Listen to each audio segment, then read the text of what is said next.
गुरुदेव के चरणों में कोटि कोटि नमन। श्री विचार सागर दर्पण में हमारा चल रहा था कि वो अधिकारी जो उत्तम अधिकारी है, जब उसको अंतरंग 8 साधनों का गुरुदेव ने विशेषणों के साथ उसका विस्तार किया गया, तो उसके मन में एक संशय पैदा हो गया। जो 8वां साधन है तत्वमसि महावाक्य, वही साक्षात साधन है। तो मैं फिर सीधा उस साधन को ही क्यों ना लूं? मैं ये श्रवण मनन व निध्यासन, जिसको ज्ञान के आपने साक्षात साधन कहे हैं, मैं वो क्यों लूं? सीधा मैं उस महावाक्य को ले लेता हूँ। आपने एक की अपेक्षा से एक को अंतरंग करते गई हैं। श्रवण की अपेक्षा से मनन को अंतरंग किया, मनन की अपेक्षा से निध्यासन को अंतरंग कहा। अब लास्ट वाला जो दरवाजा है, फिर इन तीनों की अपेक्षा से फिर आपने कह दिया ज्ञान का साक्षात साधन तत्वमसि है, वही महावाक्य है। तो ये मेरे को पहले ये करने की क्या जरूरत है? श्रवण मनन निध्यासन जब लास्ट में वही है, तो सीधा मैं उसको ले लूं। अब ये संशय उस अधिकारी के मन में आ रहा है। अब उसका निवारण करने के लिए श्री निश्चल दास जी कह रही हैं कि जब तक हम पीछे वाले दरवाजों को पार नहीं करेंगे, क्योंकि वो जो ज्ञान है, वो जो सत्ता है, वो जो आत्मा है, अंदर एक गुफा में है। अब गुफा के पहले ये सारे दरवाजे हैं। अब जब तक इन दरवाजों को पार करके नहीं आते, सीधा वो महावाक्य ले लेते हैं तत्वमसि का, तो वहां पर हमारे संशय बने ही रहेंगे। ये जीव और ब्रह्म की हम एकता खाली वाणी से बोलेंगे कि मैं वो ब्रह्म हूं, पर उसका हमें अनुभव नहीं होगा। जब तक वो अनुभव नहीं होता, तब तक वाणी से बोलने के बाद भी वो परिस्थितियां हमें सारी की सारी लगती हैं। वो सारी की सारी दुख संताप, वो क्लेश वैसे का वैसा ही बना रहेगा। वो खाली चोंच ज्ञान हो जाएगा हमारा। जैसे कबूतरों को पहले बता दिया, शिकारी आएगा, दाना डालेगा, जाल बिछाएगा, पर खाना नहीं। तो उन्होंने क्या किया? मुंह से बोल भी रहे थे और खा भी रहे थे, फिर भी तो शिकारी के जाल में फंस गए। अब अगर हमारा भी, हम जिज्ञासुओं का भी, हम अधिकारियों का भी अगर यही हाल होगा, तो हम खाली मुंह से बोलेंगे। क्योंकि जो मैंने श्रवण किया था, अब सबसे पहले श्रवण हो जीव और ब्रह्म की एकता का। जब मेरा श्रवण सही नहीं है और युक्तियों के द्वारा मैंने उसके ऊपर निश्चय नहीं किया, तो मेरा मनन भी सही नहीं होगा। अब मनन किसका होता है? जिसका अंदर बार बार चिंतन होता है। हैं तो हम संसार में रह रही हैं। संसार में रहकर चिंतन भी तो संसार वाला होगा। पहले तो हमें श्रवण सही करना पड़ेगा अपना। गुरुदेव के महावाक्यों का जब तक श्रवण सही ढंग से नहीं चलता, तब तक मनन नहीं होगा। और मनन अगर हमारा संसार वाला होता रहा, तो दुख क्लेश संताप तो वैसे नहीं खत्म हो सकते। इसलिए हमें कर्मों को आदर नहीं देना। यही कर्म ही तो सबसे बड़े बाधक हैं साधक के लिए।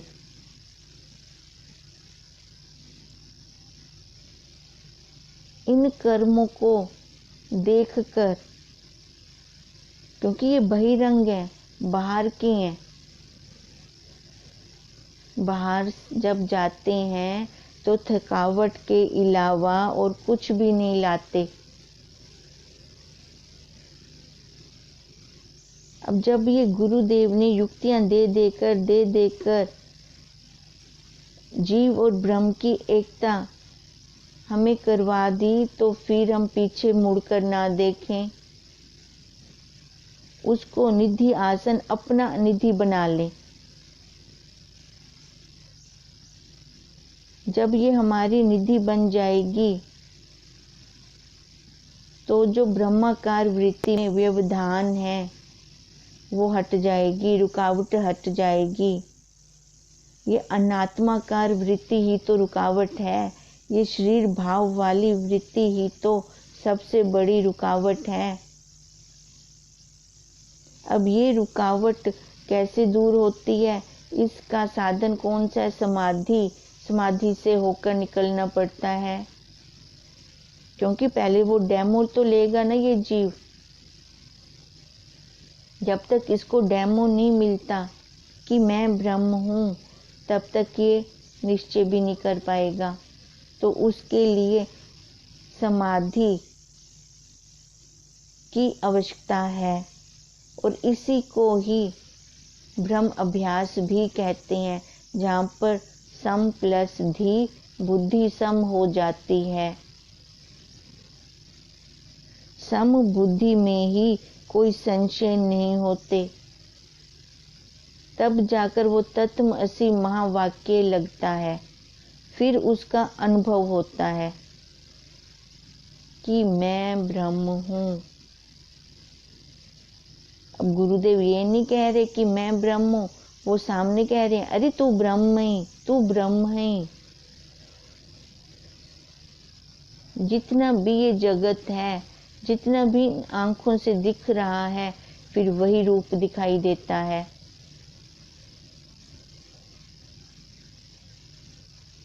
वहां पर संशयों की निवृत्ति हो जाती है, फिर संशय खत्म। संशय मतलब जो असंभावना है कि मैं ब्रह्म कैसे हो सकता हूँ,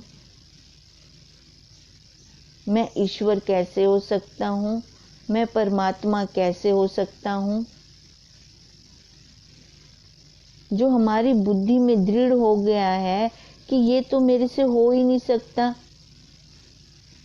अब ये तो जो जंगल में रहेंगे, जो सन्यासी होंगे, जो घर बार छोड़ के बैठे होंगे, वही कर सकते हैं। मैं तो शरीरधारी हूँ, मैं तो गृहस्थी हूँ, मैं तो जन्मने मरने वाला हूँ,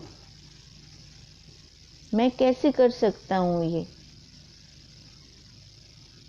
ये सबसे बड़ी असंभावना कर दी कि मेरे से ये हो ही नहीं सकता। ये पत्थर की लकीर हमने बना के रख दी अपने आगे। अगर थोड़ा रुक कर हम यहाँ विचार करें तो जिन्होंने ये सब किया है, उस ज्ञान को पाया है, जो गुरुदेव बार बार कहते हैं कि अरे तू ब्रह्म है, उसका अनुभव भी तो इसी शरीर में होगा, इसी शरीर रूपी साधन में होगा। कबीर को देखें, गार्गी को देखें, राम जी को देखें, जनक जी को देखें, उन्होंने भी तो इसी शरीर में से ही ये जो असंभावना है इसको निकाल के फेंक दिया। तभी जनक जी ने अष्टावक्र जी के ज्ञान को धारण किया। अब देखो, जनक जी को विधेय मुक्त कहा जाता है। बस एक अकेले वही जनक जी हैं जिनको विधेय मुक्त कहा जाता है, नहीं तो जीते जी जो होता है उसको जीवन मुक्त कहते हैं। विधेय मुक्त देह के त्याग होने के बाद कहते हैं। अब उनको किस लिए विधेय मुक्त कहा जा रहा है? क्योंकि उन्होंने वो ध्यान को, वो धारणा को कि मैं ब्रह्म हूँ। राजा होते हुए भी वहां पे पक्की दृढ़ता के साथ अपनी निश्चय वाली स्थिति में वो टिके रहे। अब राजा का धर्म क्या है? जो गलत काम करते हैं उनको वो सजा भी देते हैं और अच्छे कर्म करने वालों को पुरस्कार भी देते हैं। इसी शरीर में रहकर उन्होंने, हमारा अपना धर्म क्या है कि मैं सत्तू, मैं चित्तू, मैं अनंत रूप हूँ। और जो ये अनात्मा है, ये शरीर है, ये क्या है? जड़ है, असत्य है, दुख रूप है। दोनों को कैसे उन्होंने अलग अलग कर दिया? कैसे उनकी दृढ़ता उस एक पे हो गई? नहीं है रूप तथापि दिखे, जिसका रूप नहीं है, जो अरूप है, इस रूप में होकर बैठा है और इस रूप से ही वो अपने इस रथ को कंट्रोल कर ही बैठा है। उसकी सत्ता के बिना एक पत्ता भी नहीं हिल सकता। एक कदम हम आगे भी नहीं चल सकते। ये इंद्रियां तो जड़ है। ये जड़ इंद्रियां देखो मुर्दे के पास भी हैं। फिर मुर्दा उठ के चलता, पर वो कुछ भी नहीं कर सकता मुर्दा, क्योंकि वो सत्ता नहीं है ना। फिर ये सारी क्या है? असंभावनाएं हैं। ये संशय जो हमने पाल रखे हैं अंदर, जीव भाव के अंदर ये सारे संशय हैं। अगर अब हम सीधा तत्वमसि महावाक्य ले लेते हैं तो हमारे संशयों की निवृत्ति ही नहीं होती। जब तक ये संशय खत्म नहीं होते, हम उस सत्ता का अनुभव कैसे कर सकते हैं? कितना बड़ा संशय लेके बैठे हैं कि मैं अजर हूं, मैं अमर हूं, मैं अजन्मा हूं। ये कितना बड़ा संशय है हमारे अंदर। ये सब हम कैसे मानते हैं? मैं अजर हूं, मैं अमर हूं, शरीर भाव से। शरीर भाव से कह रहे हैं। अजर अमर अजन्मा कौन है? वो साक्षी, जिसका ना कभी जन्म होता है ना मरता है। जन्मने मरने वाला कौन है? ये शरीर है। जैसे हिरण्यकशिपु को हो गया था कि मैं ही तो वही परमात्मा हूँ, मैं ही तो भगवान हूँ, मेरे को तो तपस्या कर करके मैंने तो इतने वर ले लिए हैं, मैं तो कभी मर ही नहीं सकता। देखो उसका शरीर भी तो नाश हुआ। ये उल्टा ज्ञान, इस उल्टे ज्ञान को ही असंभावना कहते हैं। और ये असंभावना सीधा वो महावाक्य ले लें तत्वमसि, उससे नहीं जाएगी। ये जब तक तत्वज्ञ गुरुदेव के चरणों में बैठकर हम सही सही श्रवण नहीं करते, श्रवण के बाद दूसरा स्टेप मनन, मनन के बाद निध्यासन, ये एक एक दरवाजा जब हम पार करके नहीं आते, निध्यासन के बाद ज्ञान का वो साक्षात साधन, तत्वमसि महावाक्य का संशोधन, कि जब गुरुदेव कहते हैं कि तू ब्रह्म है, अब तू ब्रह्म है, क्या हम इस शरीर को लें ब्रह्म? नहीं, वाच्य अर्थ को छोड़कर लक्ष्य अर्थ को लेना है वहां पर। फिर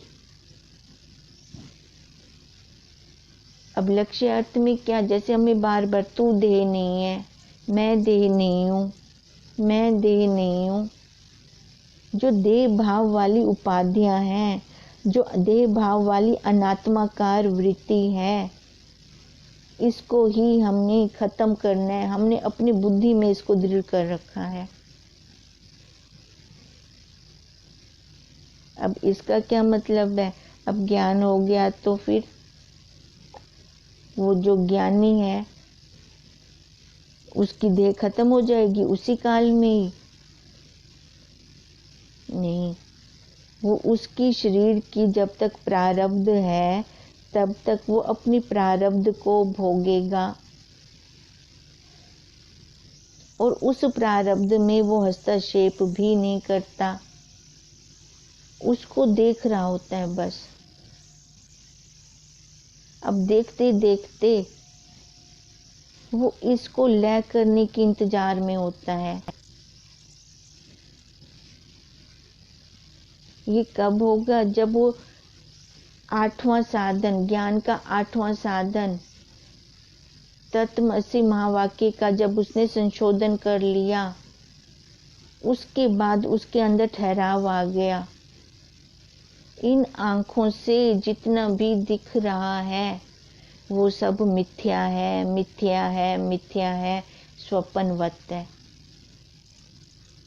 ये सब स्वप्न ही तो है, जा ही तो रहा है। जब उसकी ऐसी असंभावना खत्म हो जाती है, जब ये फिर वृत्ति आत्मा पे आरूढ़ होकर नेत्रों के द्वारा बाहर देश में विषय को उठाती भी है तो उसकी दृढ़ता होती है, तब वो माया को आच्छादित करके देख रही होती है। जहाँ पे वो माया को आच्छादित नहीं करती वहाँ पे उसको मैं मेरा लगता है, पर जहाँ माया को वो आच्छादित करती है वो ज्ञानवानों की दृष्टि होती है, फिर उसको बिल्कुल साफ साफ दिख रहा होता है, इसमें भी तो वही है, इसमें भी तो वही है। वहाँ पर उसकी स्वार्थ भावना नहीं होती, मैं मेरा नहीं होता, उसकी सब असंभावनाएं खत्म हो गई होती हैं, संशय खत्म हो गए होते हैं। अब वो रस्सी को रस्सी ही देख रहा है, अब उसको कोई भ्रांति नहीं हो रही, क्योंकि अज्ञान के बादल हट गए, वो मंद अंधकार हट गया। अंदर वो संस्कार और बाहर संसार। जब वो जीव भाव वाले संस्कार ही खत्म हो गए, बाहर प्रकाश ही प्रकाश है, तो फिर उसको रस्सी तो रस्सी ही दिखाई देगी।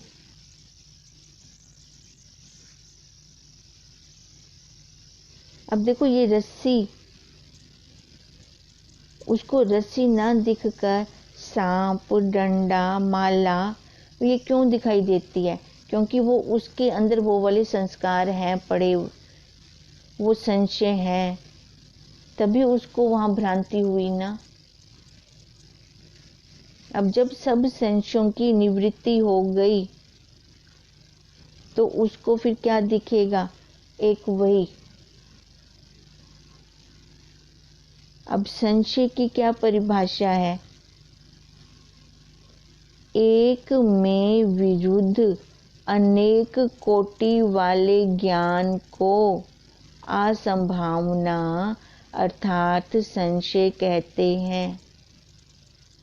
है वो एक रस्सी। अब रस्सी के अंदर कितने संशय हो गए? कभी वो सांप की भ्रांति आई, कभी डंडे की भ्रांति आई, तो कभी माला की भ्रांति आई। अब ये भ्रांतियां क्यों आई? क्योंकि वो वाले संस्कार पहले अंदर थे। ऐसे ये अज्ञानता वाले संस्कार जीव के अंदर जन्मों जन्मों से हैं, और जब तक ये संस्कार नहीं खत्म होते तब तक ये गुरुदेव जो वस्तु दे रहे हैं वो अंदर ठहरेगी नहीं, वो बाहर निकल जाएगी, क्योंकि तब तक बर्तन साफ नहीं है। ये अंतःकरण रूपी बर्तन जब तक साफ नहीं होता तब तक ये संशयों का निवारण भी नहीं हो सकता। तब तक वो अपने आप को क्या मानता रहेगा, जन्मने वाला, मरने वाला। ये जब तक अपने आप को ये जीव जन्मने और मरने वाला मान रहा है, उसके दुखों की निवृत्ति कभी हो ही नहीं सकती, क्योंकि वो अभी अपने कर्तापन में है। कर्तापन में है तो भोक्तापन भी है। अब पहले वाला तो हम भोग रहे हैं, अब तो सुधर जाएं, अब तो इसको देखने वाले बन जाएं। तभी स्वामी जी बार बार कहते हैं, देवता भोगा मत करो, देखा करो। हम भोगने में लग जाते हैं। अब जब तक खाते रहेंगे तब तक उसका भुगतान भी करना पड़ेगा हमें।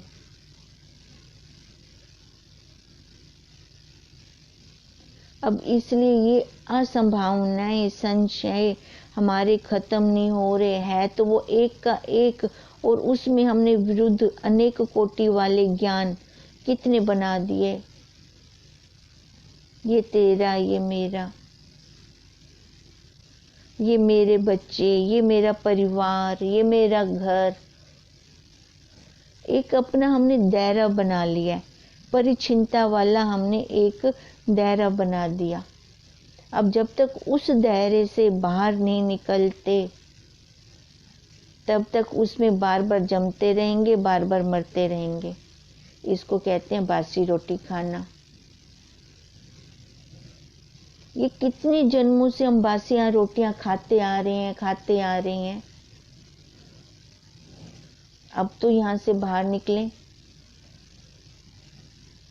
एक बार बल लगाकर, पूर्ण पुरुषार्थ करके हाई जंप लगाएं, नहीं तो वो कुएं के मेंढक वाला हाल हो गया है। एक कुएं में मेंढक उतना ही समझ रहा है, बस इतना जल है, इससे ज्यादा हो ही नहीं सकता। हमारा भी हाल कुछ ऐसा ही है। वो जब हाई जंप लगाएगा, फिर किसी समुद्र में जाएगा मेंढक, फिर उसको लगेगा। नहीं तो हम तो ये छोटा अपना दायरा बना के कुएं वाले मेंढक बने पड़े हैं, पुरुषार्थ कर ही नहीं रहे इस जीव भाव से बाहर निकलने का। इस शरीर रूपी पिंजरे से कभी हमने बाहर निकलने की सोची ही नहीं। एक पिंजरे से निकलते हैं तो दूसरे पिंजरे में जाकर बैठ जाते हैं। अब ये ज्ञान भी हमें आएगा तो इसी शरीर रूपी साधन में, इसके अलावा हमारे पास और कोई दूसरा साधन भी नहीं है। देखो, सभी योनियों में से 3 गुण तो सबके पास सेम सेम है, बस एक गुण की विशेषता है। वो कौन सी? बुद्धि। बुद्धि किसके पास है? खाली मनुष्य के पास। खाली मनुष्य ही हंस सकता है, वही सबसे ज्यादा रो रहा है, क्योंकि अपनी बुद्धि को वो खोल ही नहीं रहा। मैं मेरे में बांध के छोटा सा बना के उसको बैठ गया है, फिर दुखी हो रहा है। इच्छाएं, वासनाएं तो बाहर हैं, बहुत बड़ी बड़ी हैं, पर अपनी पावर को भी तो देखे। मैं भी तो इन सब का बाप हूं। ये संशय उसके खत्म ही नहीं होते। कोई आएगा तो मेरे को देगा।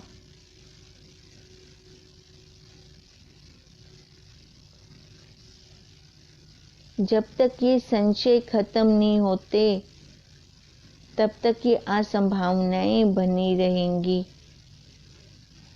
ये विरुद्ध अनेक कोटि वाले ज्ञान बने रहेंगे। उस एक में हमने देखो कितनी विभिन्नता, नाना तत्व कर दिया, नाना तत्व ये जगत खड़ा कर दिया। तो ये सब क्या है? भ्रांतियां हैं, अध्यास है, अधूरा देख रहे हैं हम। सिक्के का एक पहलू देखते हैं, दूसरा पहलू हम कहते हैं कि है ही नहीं। सुख को देख रहे हैं, सुख के पीछे दुख खड़ा है, वो हमें नहीं दिख रहा। पर ये तो जोड़ियां हैं ना, ये तो आएंगी ही आएंगी। बाहर संसार के विषयों में सुख है, सुख एक दो दिन का है, उसकी दूसरी जोड़ी उससे जुदा नहीं रह सकती। दुख आएगा आएगा आएगा, पक्की बात है। और अपनी आत्मा का, अपने आप का, अपने स्वरूप का आनंद है, उस आनंद की कोई दूसरी जोड़ी नहीं है। पर वहां तक पहुंचने के लिए ये 8 अंतरंग साधनों को अपनाना पड़ेगा, वहां से उन दरवाजों को पार करना पड़ेगा।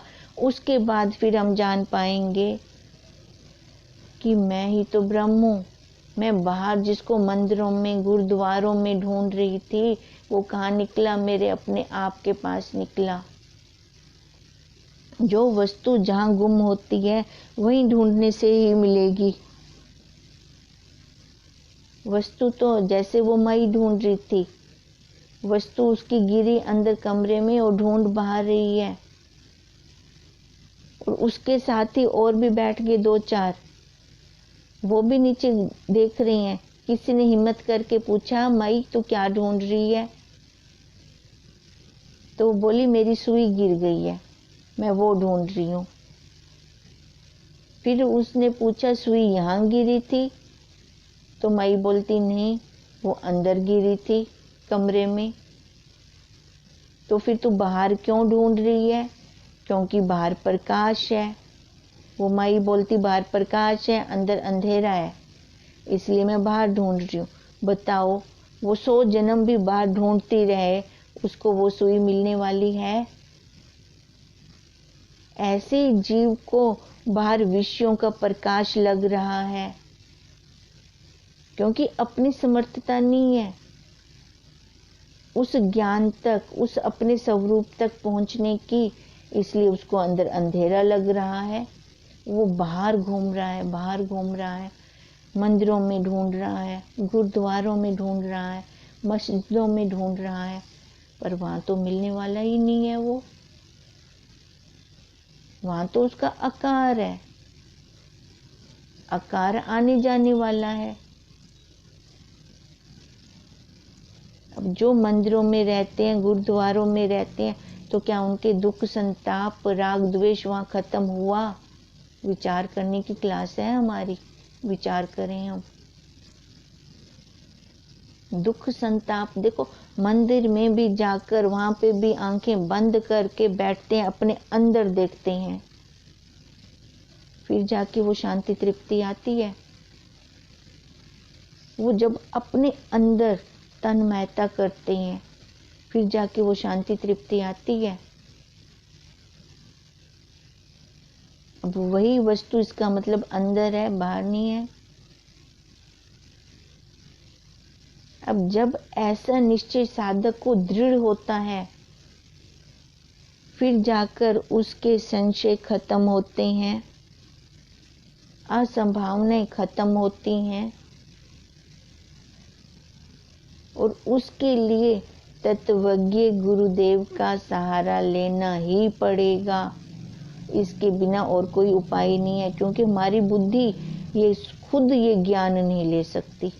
आज तक हमने अपनी बुद्धि से जो लिया है, उससे हमारे दुख, संताप खत्म नहीं हुए। तो इसका मतलब हमें अपने से ऊंचे वाली की बुद्धि को लेना पड़ेगा। गुरुदेव की बुद्धि के साथ अपनी बुद्धि को रगड़ना पड़ेगा, तभी वो प्रकाश होगा। नहीं तो ये असंभावनाएं भी 2 प्रकार की हैं, संशय 2 प्रकार की हैं, एक प्रमाणगत संशय और एक प्रमेयगत संशय। अब जो साधक का क्वेश्चन था कि ये श्रवण मनन निध्यासन मैं क्यों करूं, जब ज्ञान का साक्षात साधन आपने तत्वमसी ही बता दिया तो सीधा वही ले लूं। अब हमें समझ में आया कि सीधा अगर हम वहाँ लेंगे तो हमारे संशय खत्म नहीं होंगे, वो हमारा खाली चोंच ज्ञान होगा। जब तक उन प्रक्रिया में से हम नहीं निकलते, तब तक जैसे हमें साफ पानी शुद्ध जल नहीं मिलता, ऐसे जब तक इस प्रक्रिया में से एक एक दरवाजा पार करके नहीं आते, तब तक ये संशय बने रहेंगे। अब ये संशय 2 प्रकार के हैं, इनको अब हम कल करते हैं।